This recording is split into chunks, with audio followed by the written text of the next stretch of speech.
You really never know what you're going to see out there on the water. Sometimes you'll just be surprised at some of the things you'll witness, just like some of the things we'll see in this week's episode of Boating News of the Week.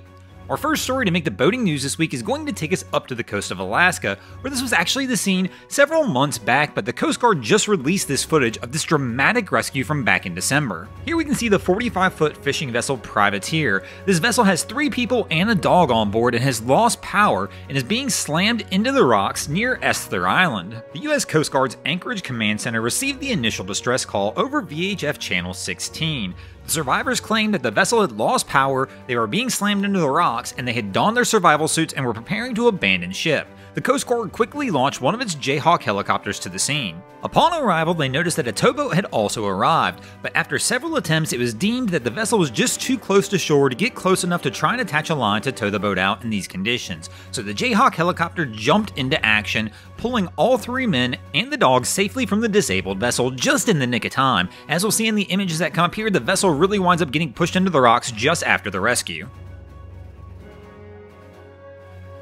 Our next story to make the boating news this week is going to take us over to the Spanish coast, where this is something we've touched on a little bit in the past, but apparently this past week it just happened again. The sailing vessel Mystique was just off the southern coast of Spain en route to Gibraltar when all of a sudden the crew on board the vessel noticed a pod of orca whales approaching the boat. The crew killed the motor as the whales approached, but the next thing they knew, the whales began attacking the vessel by ramming the rudder and the hull of the ship until eventually they broke the rudder, disabling the sailing vessel and also puncturing a small hole in the hull of the boat, causing the vessel to take on water. The crew quickly reached out to local Spanish authorities, alerting them to the situation. A helicopter and a rapid response vessel were deployed to the scene. Unfortunately, they were able to get the vessel rescued and pulled back to shore, but not everybody's been so lucky. Just like the Champagne scene in these images here, this vessel actually wound up sinking in almost the exact same location just a little over a month ago after it was attacked by orcas as well. These incidents are definitely on the rise. There's already been dozens of reports of orcas attacking sailing vessels off the coast of Portugal and Spain just this year alone. Definitely an alarming figure if you're somebody who's going to be sailing in those areas. Our next story to make the boating news this week is going to bring us back stateside and take us over to the Fort Myers, Florida area, where the Coast Guard Station Cortez had a pretty busy weekend this past weekend when they wound up rescuing 7 people from 2 vessels in less than 12 hours. The Station Cortez crew's first call came in at approximately 11 p.m. on Saturday when a vessel called in claiming the vessel had took on water and capsized with 3 people on board near Woody's River Roo on the Manatee River. Fortunately, when the Coast Guard arrived, all 3 crew members had life jackets on and were easily rescued without injury. The second call came in approximately 9 hours later, as seen in these images here, when an EPIRB went off on a vessel approximately 30 miles west of Egmont Key, alerting the Coast Guard to the vessel having an issue.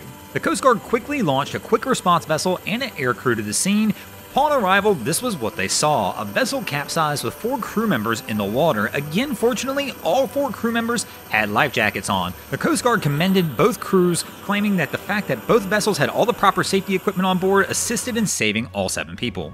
Our next story to make the boating news this week is going to take us to the coast of California, where this is the scene when the Coast Guard cutter Tern received a distress call from the sailing vessel Namaste, claiming that they had lost their mast and rigging during poor weather overnight, approximately 100 miles off the coast of San Francisco. Upon arrival, the cutter Tern found the vessel disabled as described and quickly went into work trying to get lines launched across the boat so they could begin attempting to tow the vessel back toward the coast of California. Here we can see them getting the lines ready for the long tow. The Coast Guard cutter Tern wound up towing this vessel for approximately 70 miles before being relieved by a 47-foot lifeboat as they approached the mouth of the San Francisco Bay. Fortunately, in this situation, the sailboat was successfully brought back to San Francisco and no injuries were reported. Thanks for watching, guys. I hope you enjoyed this week's episode of Boating News of the Week.